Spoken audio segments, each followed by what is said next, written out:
కావాలి, ఇంకో మతాన్ని అవమానించాలి. ఇదే కదా బీజేపీకి తెలిసిన రాజకీయం. మతం పేరుతో చిచ్చు పెట్టాలి, ఆ మంటలో చలి కాచుకోవాలి. ఇదే బీజేపీకి తెలిసిన రాజకీయం. ఇదే చేసింది బీజేపీ పార్టీ. ఒక గోత్రాలో ముస్లింలను నరకడం అయితేనేమి, మణిపూర్ లో క్రిస్టియన్ల తలలు తీయడం అయితేనేమి, బీజేపీ పార్టీకి ఇదే చెల్లింది. బీజేపీ పార్టీ ఎన్ని అన్యాయాలు చేసినా కూడా ఈరోజు ఆంధ్ర రాష్ట్ర నాయకులు మాత్రం బీజేపీకి బానిసలుగా మారారు.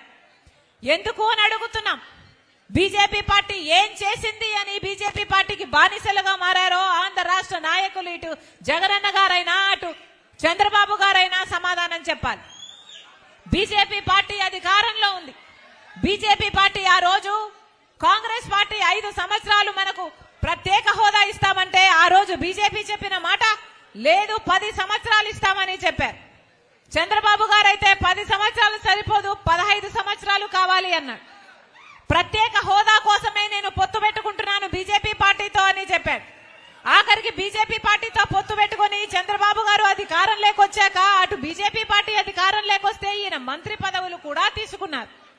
అప్పటి వరకు 10 సంవత్సరాలు 15 సంవత్సరాలు బీజేపీ పార్టీకి 10 సంవత్సరాలు కావాలి, 15 సంవత్సరాలు కావాలి ప్రత్యేక హోదా అన్నవాడు చంద్రబాబు గారు హఠాత్తుగా ఒకేసారి అసలు ప్రత్యేక హోదాయే లేదు అన్నాడు. ప్రత్యేక హోదా కోసం పోరాటాలు చేస్తే ఆ రోజు కేసులు పెట్టారు, ఆ రోజు జైల్లో పెట్టారు. అప్పుడు ప్రతిపక్ష నాయకుడిగా ఉన్నాడు జగనన్న గారు.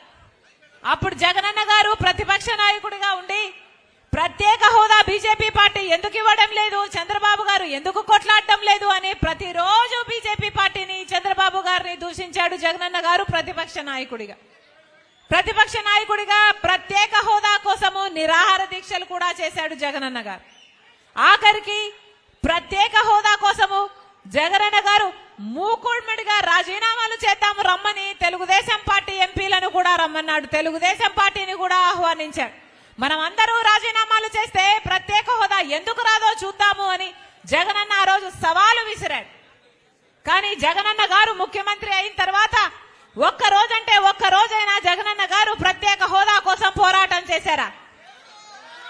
ఇటు చంద్రబాబు గారైనా ఇటు జగనన్న గారైనా ప్రత్యేక హోదా కోసము ఒక్క నిజమైన పోరాటము చేసింది లేదు. బీజేపీ పార్టీ మనకు ప్రత్యేక హోదా ఇవ్వకపోయినా అదే బీజేపీ పార్టీకి బానిసలుగా మారారు జగనన్న గారు, చంద్రబాబు గారు. బీజేపీ పార్టీ మన పోలవరం ప్రాజెక్టు జాతీయ ప్రాజెక్టుగా చేయాల్సి ఉంది, 90% నిధులు ఇవ్వాల్సి ఉంది. మన పోలవరం ప్రాజెక్టు ఇంతవరకు అత్తాపత్తా లేదు, ఎవరూ పట్టించుకోవడం లేదు. బీజేపీ పార్టీ ఇయ్యము అని తేల్చి చెప్పినా కూడా ఇటు జగనన్న గారైనా అటు చంద్రబాబు గారైనా ఒక్కరూ ప్రశ్నించరు బీజేపీ పార్టీ. మరి వీళ్ళను బీజేపీ బానిసలు కాక ఇంకా ఏమనాలి? బీజేపీ పార్టీ ఒక్క మేలు చేయదు మన రాష్ట్రానికి. బీజేపీ పార్టీ ఒక్క మేలు చేయదు మన రాష్ట్రానికి. మనకు ప్రత్యేక హోదా ఇవ్వదు, మనకు పోలవరం ప్రాజెక్ట్ ఇవ్వదు, మనకు రాజధాని ఇవ్వదు, మనకు రావాల్సిన మెట్రోలు ఇవ్వదు, ఆఖరికి విశాఖపట్నం స్టీల్స్ కూడా ప్రైవేటైజ్ చేస్తుంది, మనకు కడప స్టీల్ ప్లాంట్ ఇవ్వదు. ఏ ఒక్క ప్రాజెక్టు ఏ ఒక్క ప్యాకేజ్ ఇవ్వకపోయినా కూడా అదే బీజేపీ పార్టీకి ఊడిగలు చేస్తున్నారు జగనన్న గారు, చంద్రబాబు గారు. ఎందుకు అని అడుగుతున్నాం. ఎందుకో ప్రజలకు సమాధానం చెప్పాల్సిన అవసరం లేదా? మనకు ప్రత్యేక హోదా రాకపోతే, మన నాయకులు పోరాడకపోతే ఇక ఎవరు పోరాడాలి? 25 ఎంపీలు ఉన్నారు, 6 మంది రాజ్యసభ ఎంపీలు ఉన్నారు. మరి ఇంతమంది ఉండి ఏం లాభం ఆంధ్ర రాష్ట్రానికి? ఇంతమంది ఎంపీలుండి కనీసం మనకు రావాల్సిన ప్రత్యేక హోదా కోసం ఒక్కసారి కూడా ప్రశ్నించకపోతే ఇక ఈ పార్టీలెందుకు, ఈ ఎమ్మెల్యేలెందుకు, ఈ ఎంపీలెందుకు, మీకు ఈ పదవులెందుకు? మీరు బానిసలుగా మారడానికి మీకు అధికారం ఎందుకు? మీరు బానిసలుగా మారడమే కాకుండా ఇటు వైసీపీ అయినా, తెలుగుదేశం పార్టీ అయినా, ఇటు జగనన్న అయినా, ఇటు చంద్రబాబు గారైనా మీరు బానిసలుగా మారడమే కాకుండా ఆంధ్ర రాష్ట్ర ప్రజలను కూడా ఈ 10 సంవత్సరాలు బీజేపీ పార్టీకి బానిసలను చేయాలని చూశారు చూడండి. అది దుర్మార్గం. ఎందుకని అని అడుగుతున్నాం. ఒక్కసారైనా ప్రశ్నించారా? ప్రత్యేక హోదా వస్తే మనకు స్పెషల్ స్టేటస్ వస్తే, ట్యాక్స్ బెనిఫిట్స్ వస్తాయి, ఇన్సెంటివ్స్ వస్తాయి, పెద్ద పెద్ద పరిశ్రమలు వస్తాయి, ఇన్ఫ్రాస్ట్రక్చర్ కట్టుకోవడానికి ఫండ్స్ వస్తాయి, దాంతో మన బిడ్డలకు ఉద్యోగాలు వస్తాయి, మనకు అభివృద్ధి జరుగుతుంది, మన ఎకానమీ గ్రో అవుతుంది.